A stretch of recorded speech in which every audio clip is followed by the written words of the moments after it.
Good morning, good afternoon, good evening, good night, wherever you are, and welcome to the Thistledown Newsroom.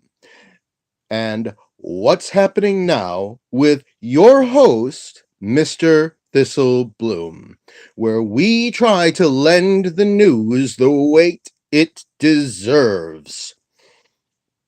Our first story comes to us from Fox News.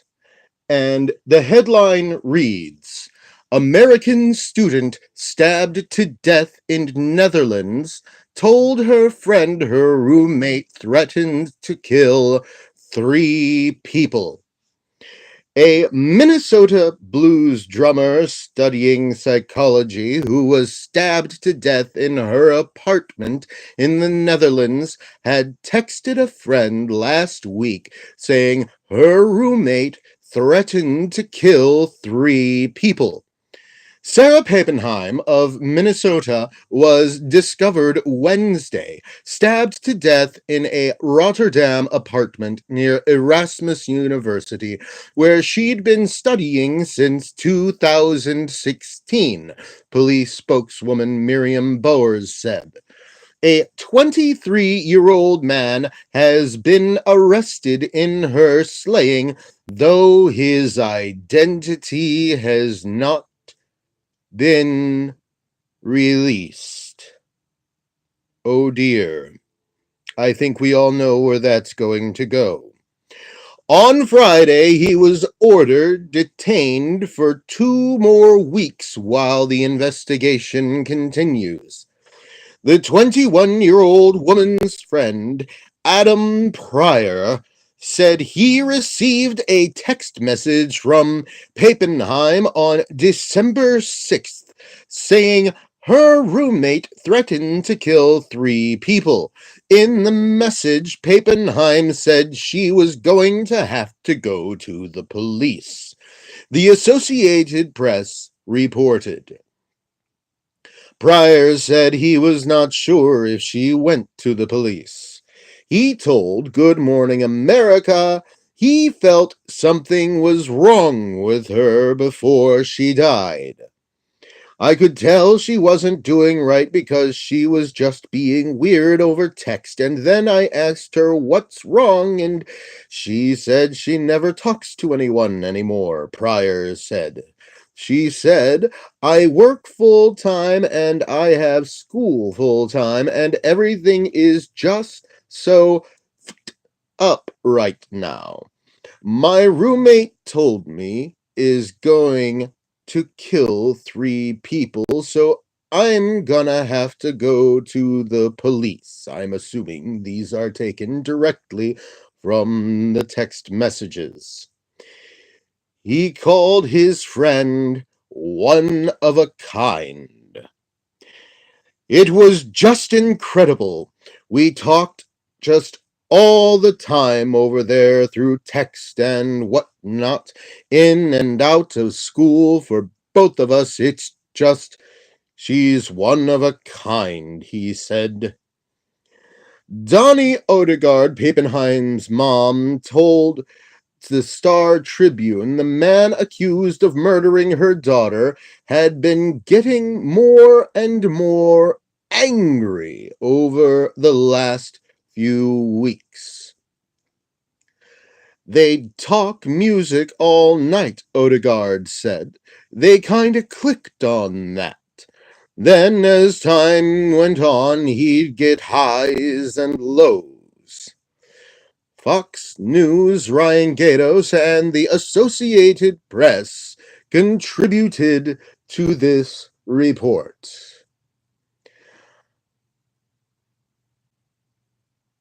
Our next article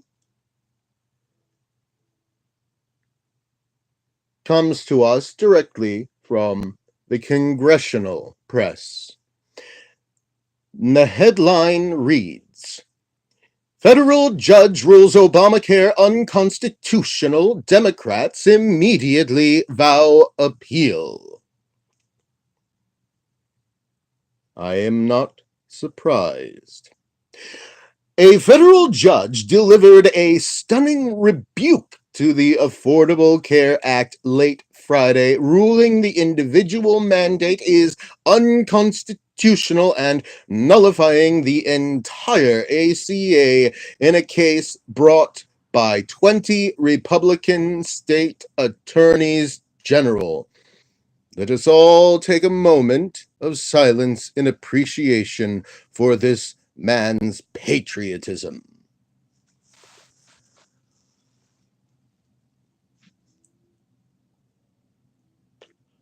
The article continues.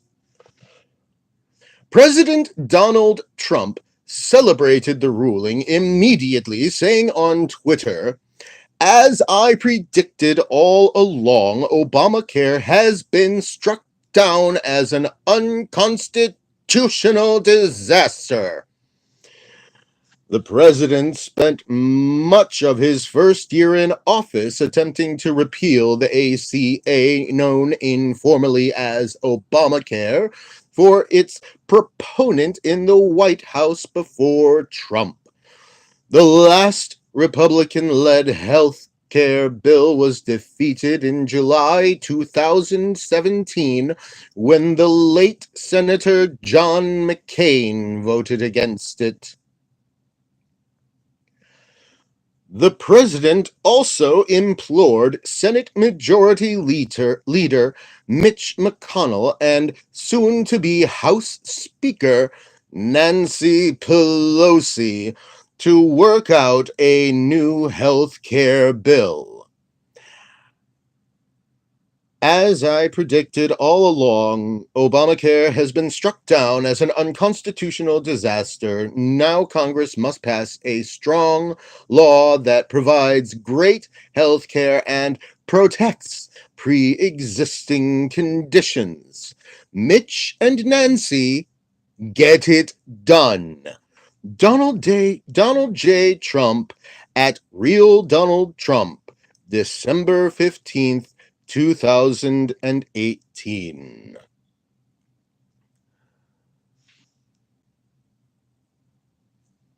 Obamacare has been struck down by a highly respected judge. The judge's decision vindicates President Trump's position that Obamacare is unconstitutional, Sarah Sanders said in a White House statement. Once again, the president calls on Congress to replace Obamacare and act to protect people with pre-existing conditions and provide Americans with quality, affordable health care. We expect this ruling will be appealed to the Supreme Court. Pending the appeal process, the law remains in place. District Court Judge Reed O'Connor of Texas wrote in his decision, "Sometimes a court must determine whether the Constitution grants Congress the power it asserts and what results if it does not. If a party shows that a policymaker exceeded the authority granted it by the Constitution, the fruit of that unauthorized action cannot stand." O'Connor ruled in the 55-page document, "The court finds that both plain text and Supreme Court precedent dictate that the individual mandate is unconstitutional under either provision." As cited by the judge, the Supreme Court previously ruled that the individual mandate of the ACA, while not permissible under the Interstate Commerce Clause, was constitutionally permissible under Congress's tax power because it required a shared responsibility payment. O'Connor explained in his ruling that by passing the Tax Cuts and Jobs Act of 2017, pushed by Republicans, signed last December by Trump, and including a rollback of the individual mandate, Congress reduced the ACA's shared responsibility payment to zero, effective January 1st, 2019. Because the shared responsibility payment will no longer collect revenue in the court's view, it is no longer considered a tax and thus unconstitutional. The response from Democrats was immediate and forceful. Pelosi called the ruling absurd and said it would be appealed.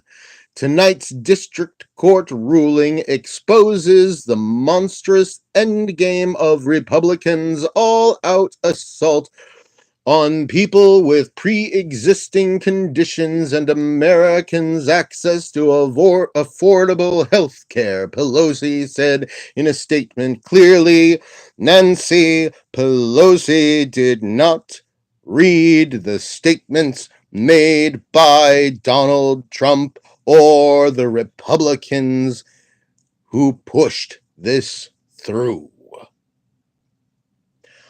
While the district court's absurd ruling will be immediately appealed, Republicans are fully responsible for this cruel decision and for the fear they have struck into millions of families across America who are now in danger of losing their health coverage, the statement continues. When House Democrats take the gavel, the House of Representatives will move swiftly to formally intervene in the appeals process to uphold the life-saving protections for people with pre-existing conditions and reject Republicans' efforts to destroy the Affordable Care Act. Again, I reiterate, Nancy Pelosi must not be paying attention to the directives that are issued to her by the Republican president. I shall go back up the article and reiterate. Now, Congress must pass a strong law that provides great health care and protects pre-existing conditions. Mitch and Nancy, get it done. Nancy Pelosi, I am speaking directly to you, woman. This directive was given to you to make a law that protects pre-existing conditions. That does not mean that you go back to the same laborious, back-breaking, unconstitutional tax that was meant to disable and destroy the middle class, which you clearly have nothing but contempt for.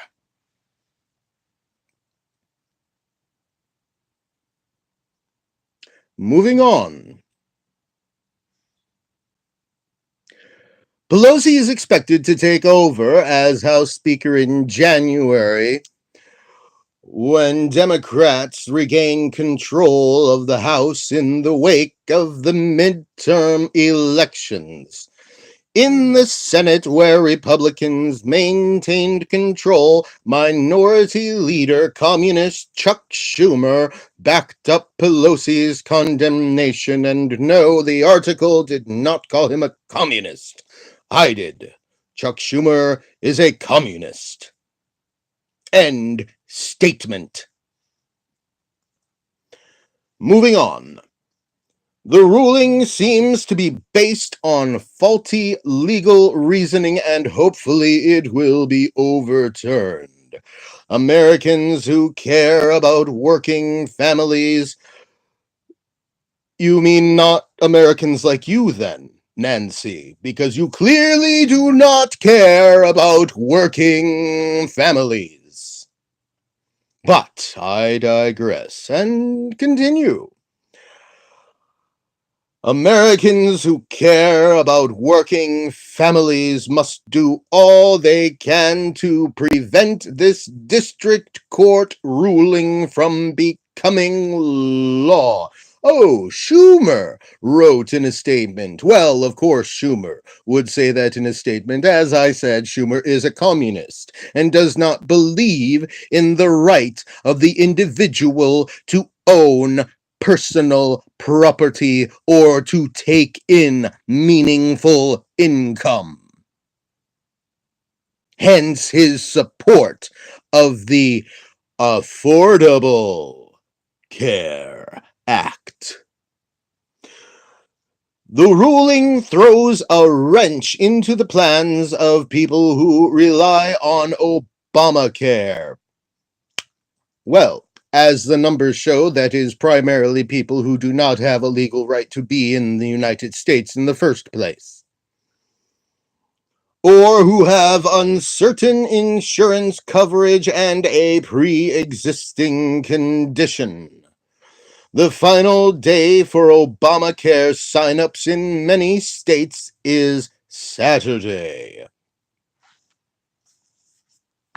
I am going to take a moment to deviate from this article and tell you all about state-funded healthcare. I myself enjoy the benefits of state-funded healthcare. I applied for state-funded healthcare to avoid the deleterious influence of the Affordable Care Act. In Illinois, we have something called Illini Care, which does everything that the Affordable Care Act promises to do without milking your neighbors for it. Now back to the article. While Trump has promised to protect people with pre-existing conditions, it's up to Congress to enact an Obamacare alternative if the courts strike down ACA. If the appeals court and Supreme Court uphold Friday night's ruling, it could translate into an abrupt and disruptive turn in the health care of millions of Americans. For the 2018 coverage year, 8.8 million people signed up for a plan on healthcare.gov. I am having trouble digesting that statement.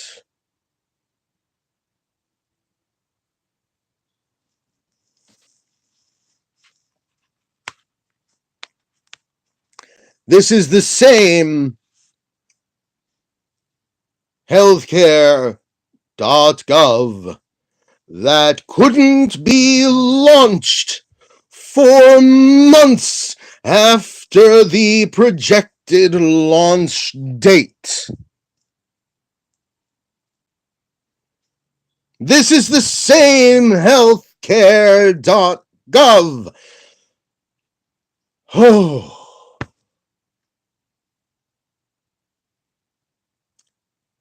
I believe that I will simply rein in my tongue and finish reading this article.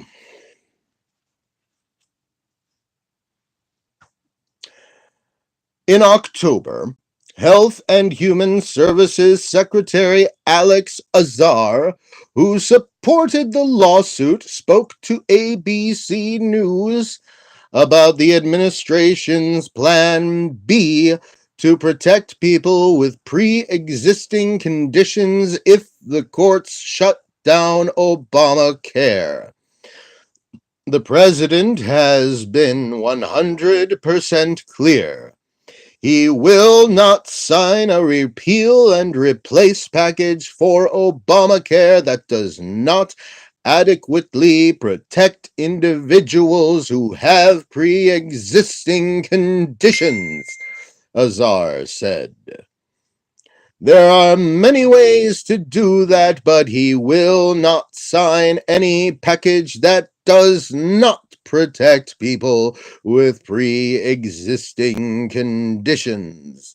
Despite that assurance, Trump last year was eager to sign Republican legislation to repeal Obamacare that independent analysts said would have weakened protections for people with pre-existing conditions by allowing insurers to potentially charge sick people more.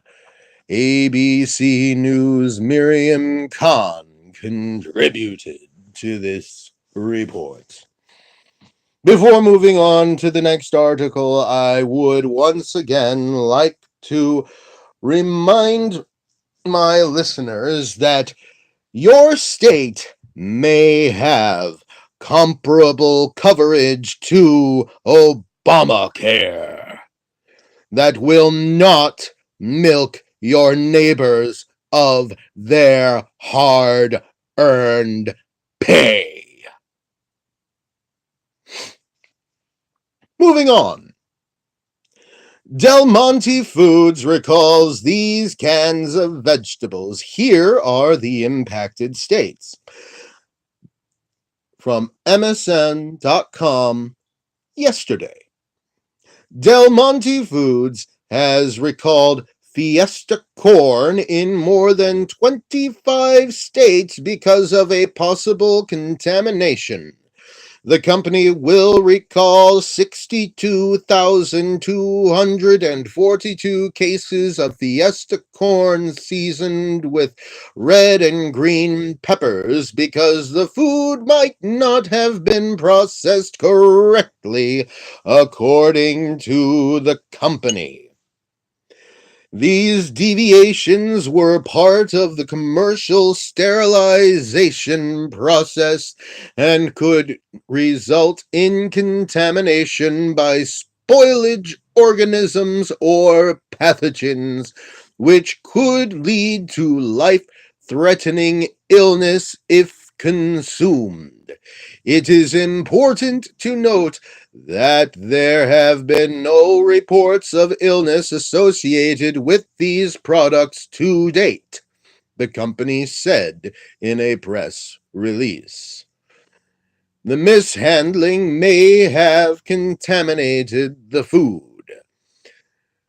The states affected by this recall will be Alaska, Alabama, California, Connecticut, Florida, Georgia, Illinois, Indiana, Kansas, Louisiana, Maryland, Michigan, Mississippi, Missouri, North Carolina, New Jersey, New York, Oklahoma, Pennsylvania, South Carolina, Texas, Vermont, Virginia, Washington State, Wisconsin. The recalled items are all 15.25-ounce cans bearing the UPC number 24000027770. The cans may have the best if used by dates of August 14th, 2021, August 15th, 2021, August 16th, 2021, September 3rd, 2021, September 4th, 2021, September 5th, 2021, September 6th, 2021, September 22nd, 2021, and September 23rd, 2021. Customers who bought the product should return the cans to where they purchased them for a refund or exchange, Fox 8 News reports.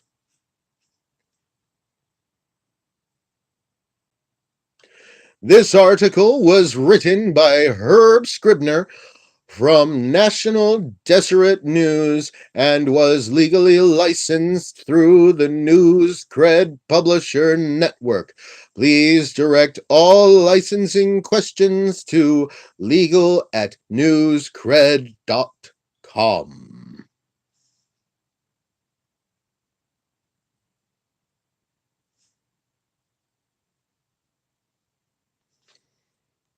Our next article bears a bit more levity. 17-year-old Walmart employee quits over store intercom. Nobody should work here ever. CNBC News yesterday. Some people know how to make an entrance, while others specialize in exits.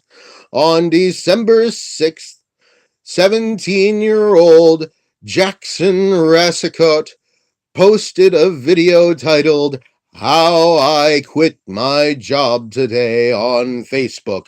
As of today, the video has been viewed nearly 300,000 times. It's worth the view. The teen quit his job at the Walmart Grand Prairie Supercenter in Alberta, Canada, by reading a prepared speech into a store-wide intercom system, Insider reports. The teen quit his job at the Walmart Oh dear. Attention all shoppers, associates, and management. I would like to say to all of you today that nobody should work here ever, he said over the speakers.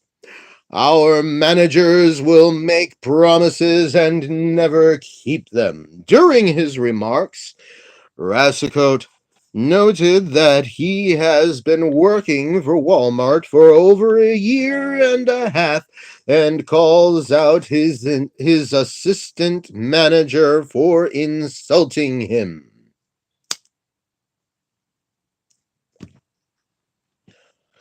Management will preach to us about how they care about their employees, but about a month ago, my boss, assistant manager Cora, called me a waste of time, and management did nothing.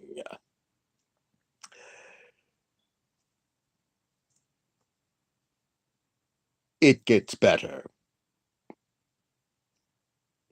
His speech, posted here, includes profanity, which I will not be reading. The teen also claims that Walmart managers attempt to cut costs by reducing full-time associates to part-time workers, something that the behemoth retailer has been accused of in the past. I'm sick of all the bleep, bogus write-ups, and my job, Rassicot concluded. F management, F this job, and F Walmart. Rassicot's recording captures some listeners applauding his speech. I got fed up, he said later in an interview with the Edmonton Journal, revealing that he already had a new job lined up before he quit. I don't regret what I did. I went into this knowing what would happen. We are aware of the videos circulating online and are disappointed by this incident. Respect for all individuals, including our associates and customers, is a core value at Walmart, said the company in a statement shared with the Edmonton Journal. This newsreader respectfully disagrees with you, Walmart. I do not believe that respect for all individuals, including your associates and customers, is a core value at Walmart. However, the article continues. We are looking into this matter and will address it internally as required.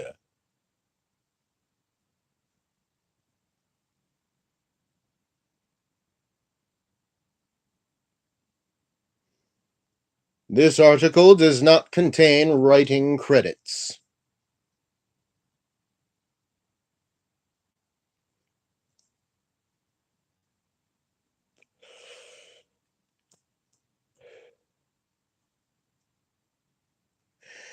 As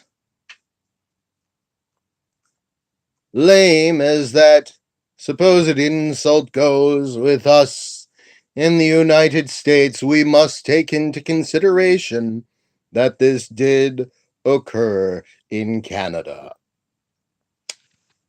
Our next article's headline reads, Denise Williams found guilty in love triangle murder plot to kill husband.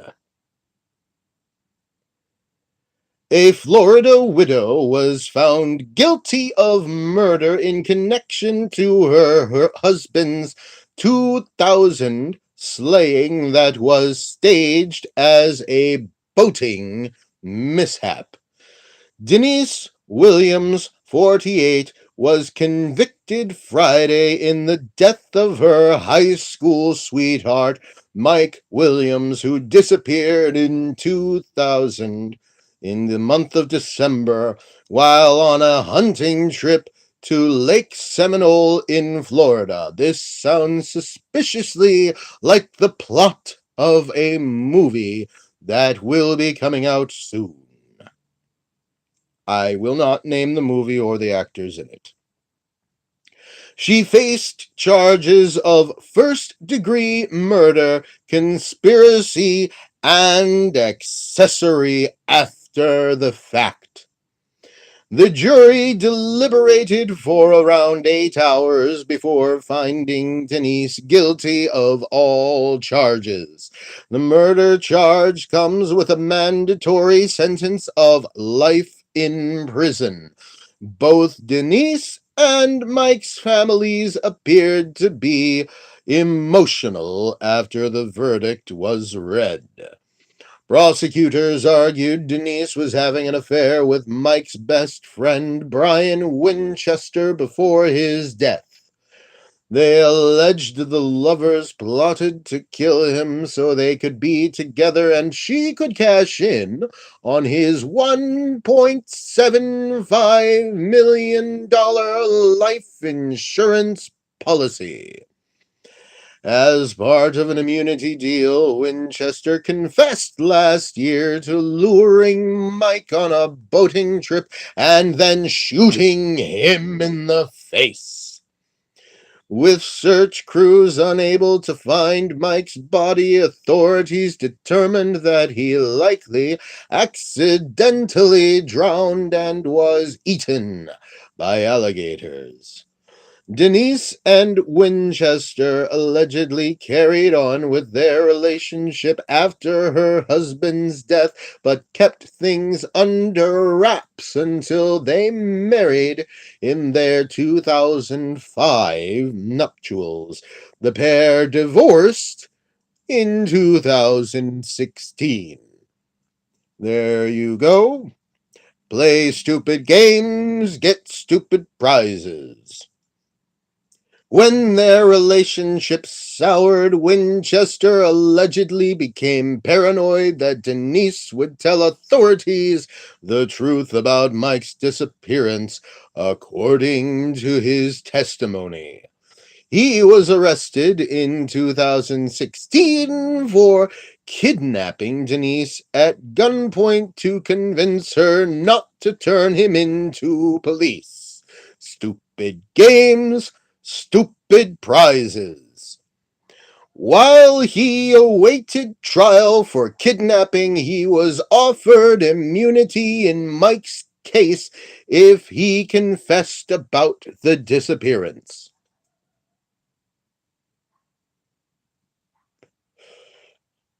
I imagine that was the first smart decision he made in a long series of decisions. Moving on. The details Winchester provided to police were corroborated by the discovery of Mike's body in Car Lake, which was miles from where the friends grew up.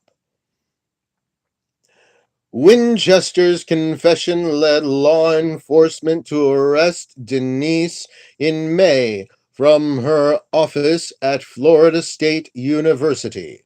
In the 5-day trial, Denise's lawyers maintained her innocence, claiming that she didn't have any knowledge that Mike was murdered. They argued Winchester was a jilted ex-husband who previously lied to authorities. Winchester is currently serving a 20-year sentence for kidnapping Denise.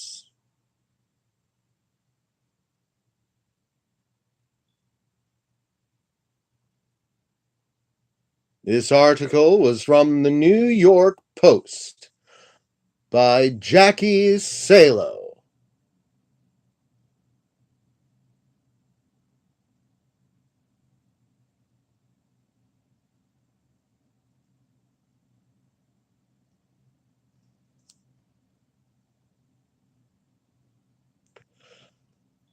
Meanwhile, across the pond, Sexy Santa dating app ad featuring topless man is banned. Oh, really? A tube advert, for those of you in America who are unfamiliar with British terminology, they are talking about a subway advertisement. As in the trains, not the horrible sandwich place. A tube advert of a man posing topless has been banned after critics claim it sexually objectified him.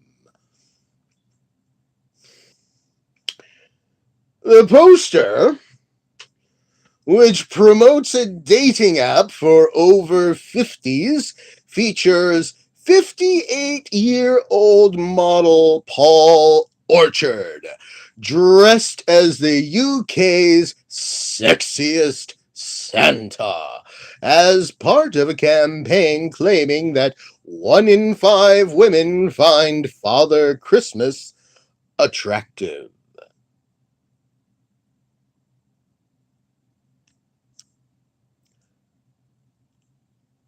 But Transport for London's advertising agency Exterior Media called for the ad to be changed to something less suggestive, and a new version is now on display at various underground stations across the city.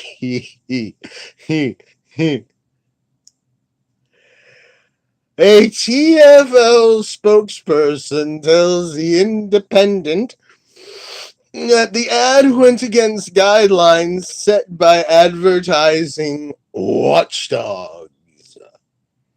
Our advertising agent, who reviews every advertisement against our advertising policy, deemed this advertisement not to be compliant following advice from the Committee of Advertising Practice.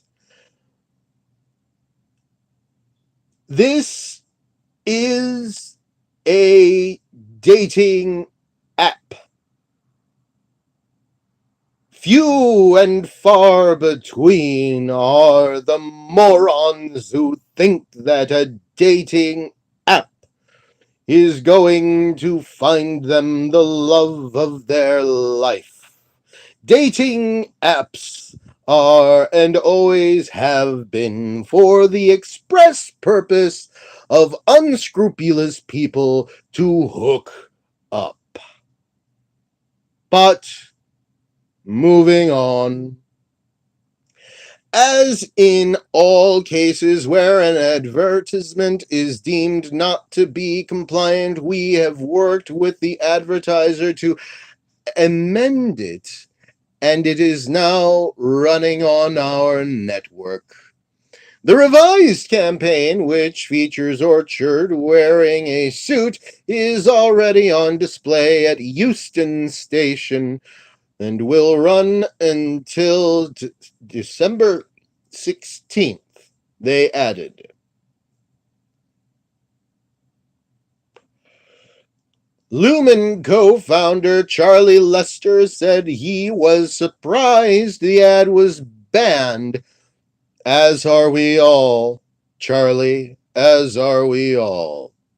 Adding that it was meant to be light-hearted. And I'm going to take a moment to go back up and look at this ad and and describe it for you. We see Orchard wearing no shirt. He's got a tattoo on his arm, and he's wearing pants with suspenders, and his glasses are lowered in the come hither position.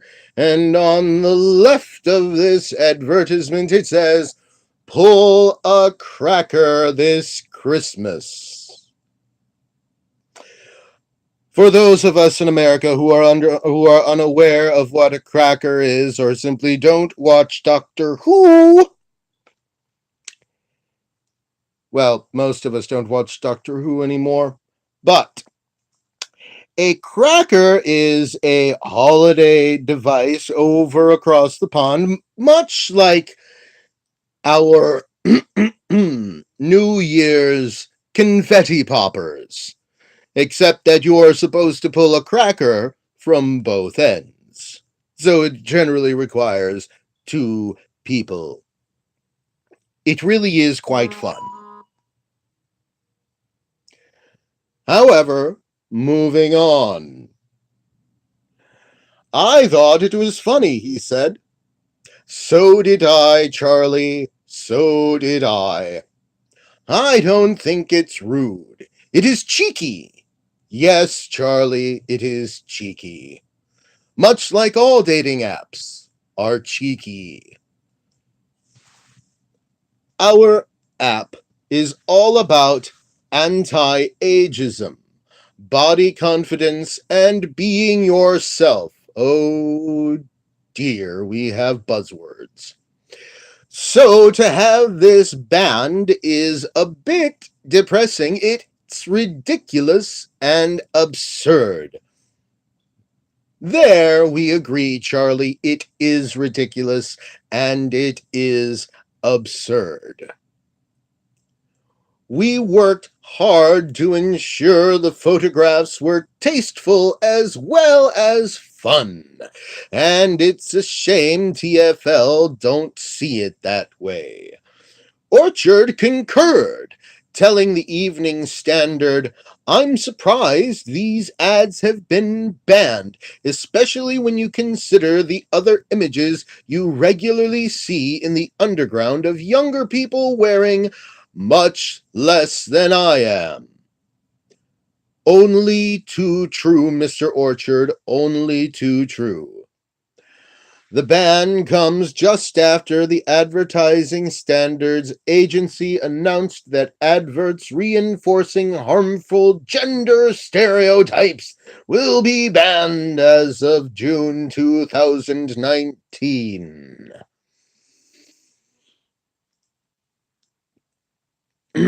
This article comes to us from the independent.co.uk and was written by Olivia Petter. I certainly do have thoughts on this. Mr. Orchard makes the best point of all of them.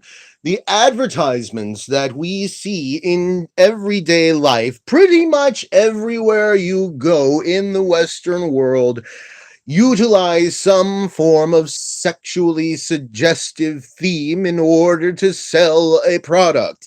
In this case, that product is sex. The product they are trying to sell is sex. Why is it such a bad thing to use sex to sell sex? It goes against all logic. It boggles the mind, the profound inanity.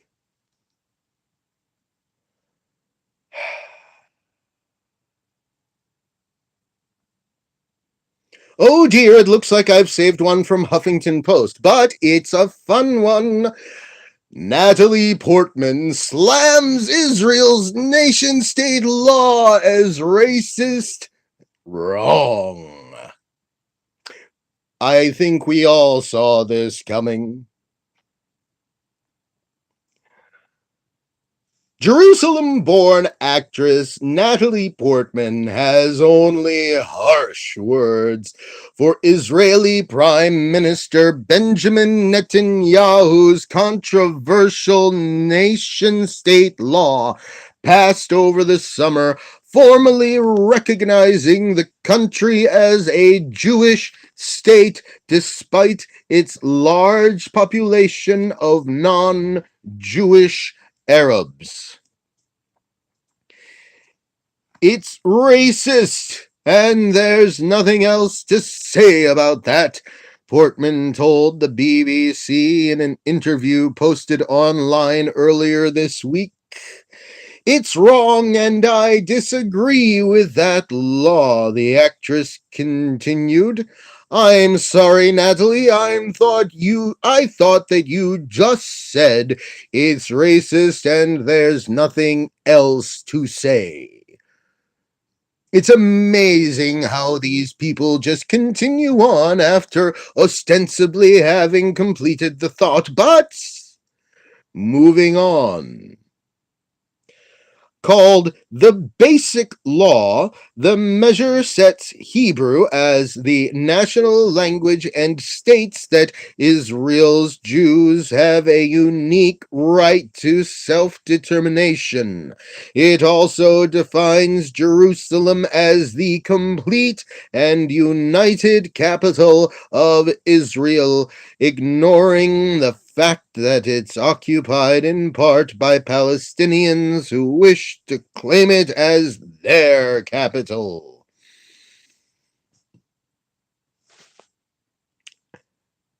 That one statement really calls for its own video, so I'm just going to move on. Non-Jewish Arabs comprise about 1/5 of Israel's population and the majority in the West Bank and Gaza. Israel has long stood accused of institutionalized discrimination and human rights abuses against non-Jews. This is true. Israel does stand long accused of these crimes.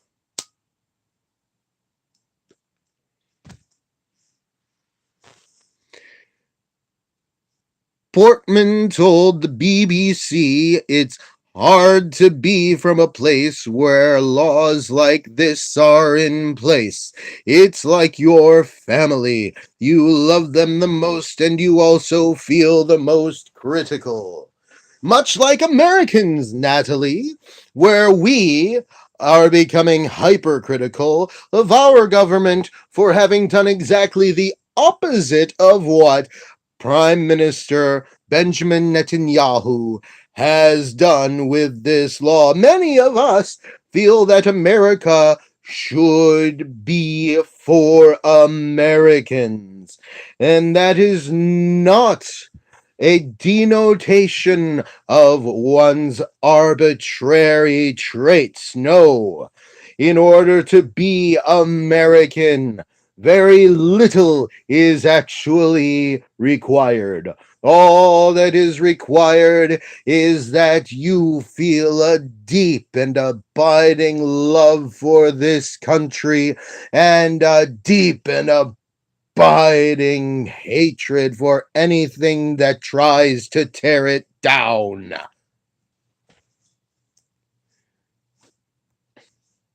We don't even need a national language here. Everyone here is in agreement of that. Although it would be nice if American English, there is a distinction, were made the official language of America. However, moving on. Critics have likened the law to apartheid.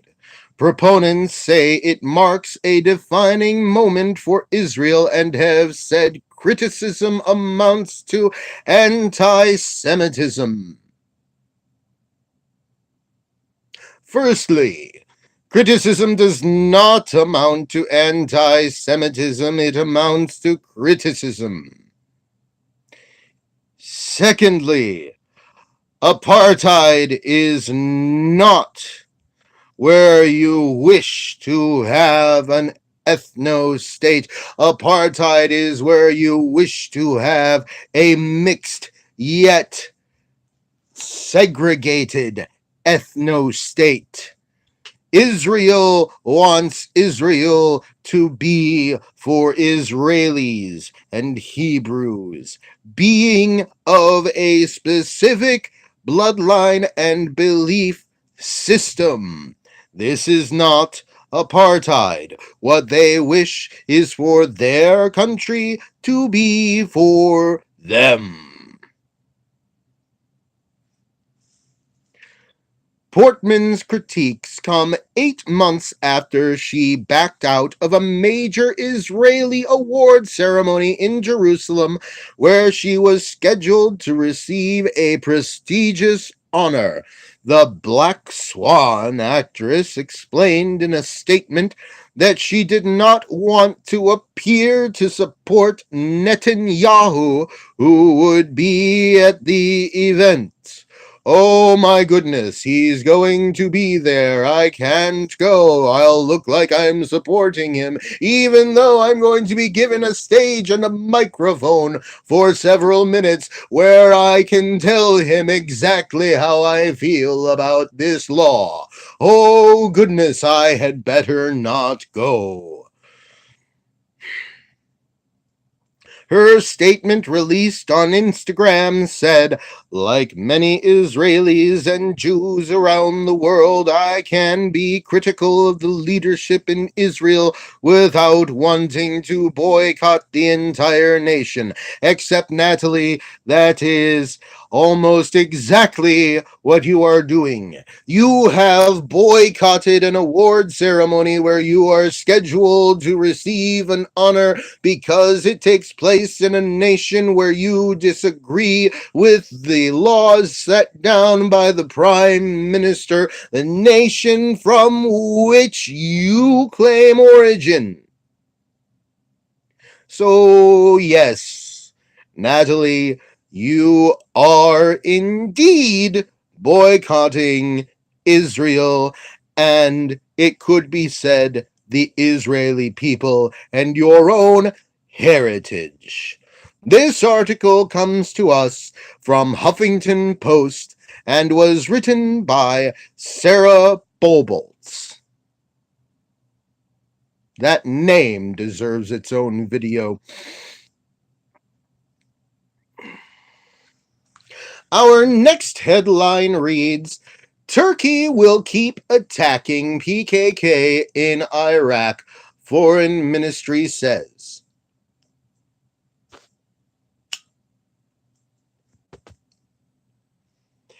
Istanbul, Reuters. "Turkey will keep striking Kurdish PKK fighters in northern Iraq," the Foreign Ministry said on Saturday, a day after Baghdad formally complained that repeated Turkish airstrikes violated its sovereignty and endangered civilians. The Turkish military said on Friday it killed 8 Kurdistan Workers' Party militants, prompting Iraqi authorities to summon the Turkish ambassador in Baghdad. Turkey regularly hits PKK bases along its southern border, saying the militants use the remote and mountainous northern Iraqi region as a base for deadly attacks inside Turkey, where the outlawed group has waged an insurgency since the 1980s. President Tayyip Erdogan threatened to launch a ground offensive in northern Iraq earlier this year. This week, he also announced an imminent operation against a Kurdish militia in neighboring Syria. The U.S.-backed YPG militia, which has been fighting Islamic State in Syria, controls Syria's northeastern border with Turkey. Ankara says it is an extension of the PKK and poses a direct threat to Turkey.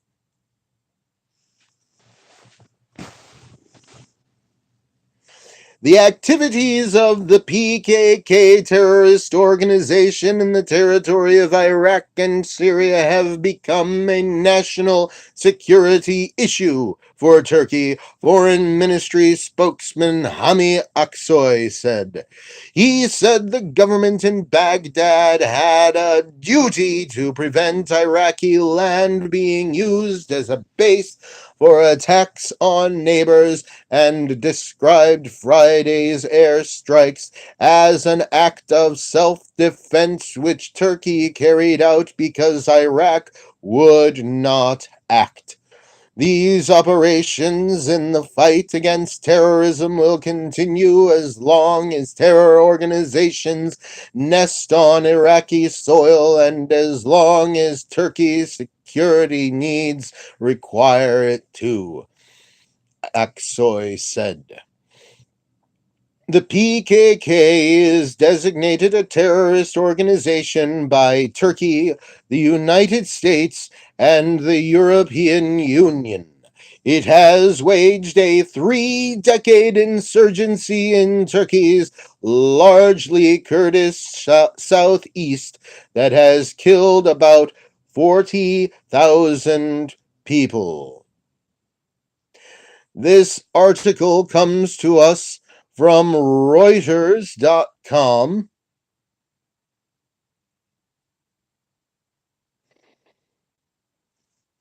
Was written by Dominic Evans and edited by Louise Heavens. Good heavens.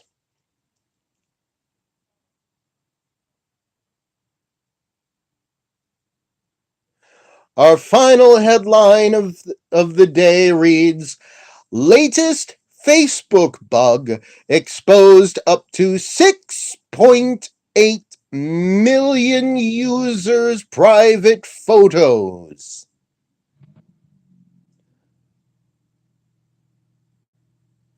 With the latest Facebook API bug, up to 6.8 million consumers on the social network had their private photos inappropriately exposed to third-party apps. Though the issue has since been fixed, some of the apps had access to photos for the 12 days between September 13th and September 25th.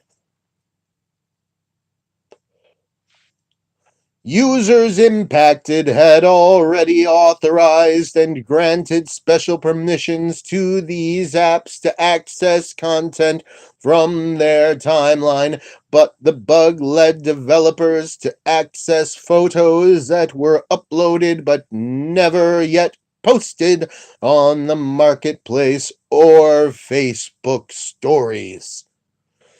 Though Facebook isn't specifically giving names,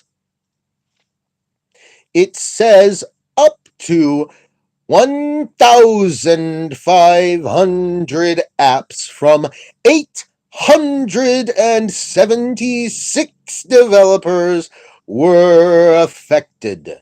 Facebook also notes it had approved Photos API access for these apps, issuing an apology promising more change. Nothing that I have read in the last 2 months has made me more thankful to have left the Facebook platform than this. I do not need everyone knowing all of my cats. However, moving on. We're sorry this happened.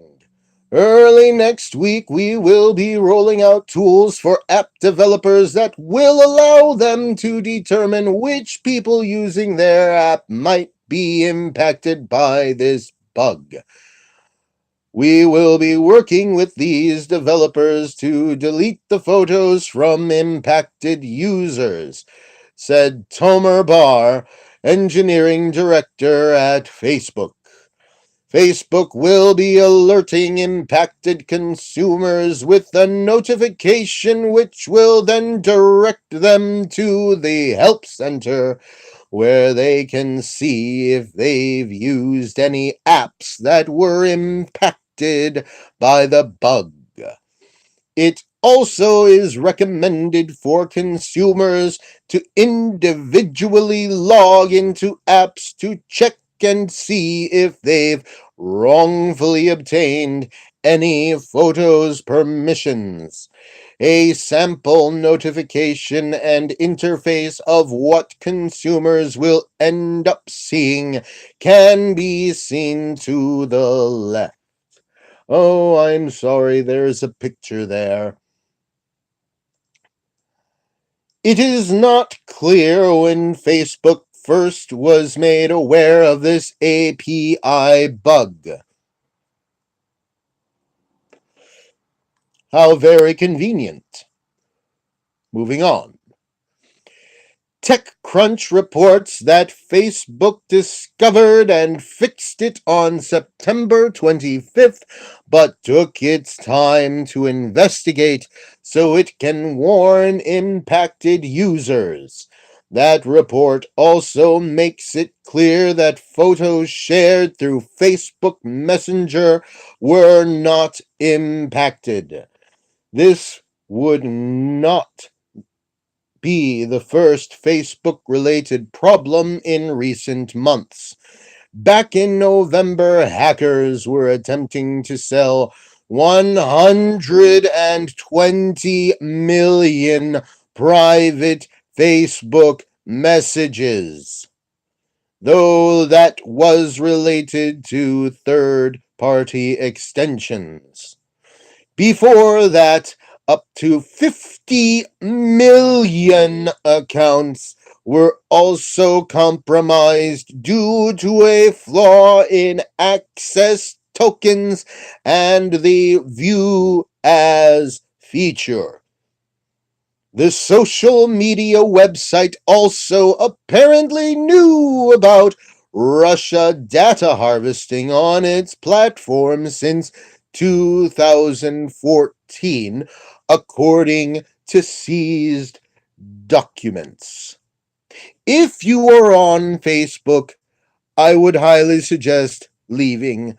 There are other alternatives, and in my humble opinion, they are better alternatives. This article comes to us from digitaltrends.com and was written by Arif Bacchus. All articles from this broadcast were fished from the Newsbreak News app.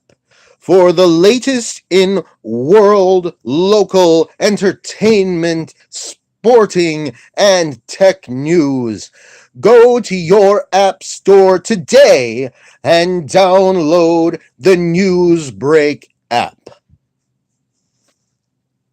God bless.